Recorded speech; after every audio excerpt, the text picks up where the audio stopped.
A Jeopardy! Contestant has urged Ken Jennings to try doing a future episode in drag on Friday, and the host didn't exactly strut away from the idea. Belle, aka Whisky Ginger, won Ken's last game before Mayim Bialik swoops in to host the next 4 months. Returning champ Eric Anderson faced Kevin, a trail planner and part-time drag queen from Silver Spring, Maryland, and Katherine Cohen, a grad student and museum worker from New York City. Eric is an operations director from Brooklyn, New York, who became the one to beat with a one-day total of $7,600.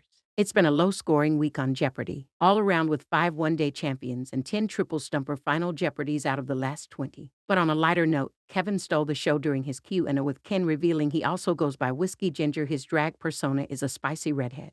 Kevin explained, "And I also host trivia online as Whisky Ginger on Zoom. I picked it up during the pandemic.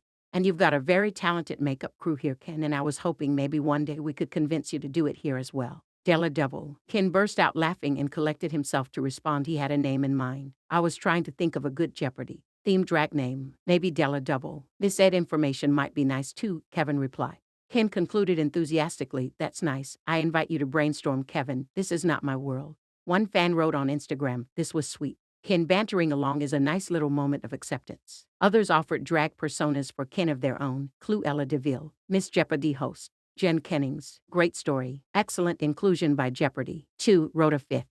Can't handle goodbyes. Late into the match, Katherine had a chance to take first place on the last Daily Double, kicking up steam with $8,000 at the time. "An aggressive wager and correct response could put you in the lead here," Ken said. She bet $4,000, which put her at $12,000, but then missed the 2 of the 3 remaining clues, losing the advantage she built. Heading into Final Jeopardy, Kevin had $14,200, Katherine had $8,400, and Eric had $1,200. Final Jeopardy! Under U.S. landmarks read, in April 1975, to symbolize the start of America's bicentennial, President Ford lit a third lantern at this landmark.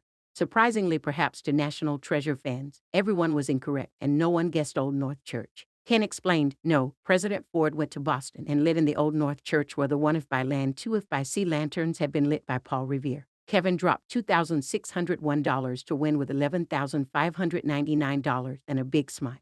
Ken said his brief farewell, "Thanks for being with us this week. So long." One fan wrote on Reddit after the game, "I was sad to see Katherine lose. She was an impressive player who clearly has a very strong knowledge base, but played a little bit too sloppy, got a little bit unlucky, and didn't get there. If things go a little bit different today, she feels like she could have had a deep run." Another wrote, "A sincere congrats to Whisky Ginger for the victory.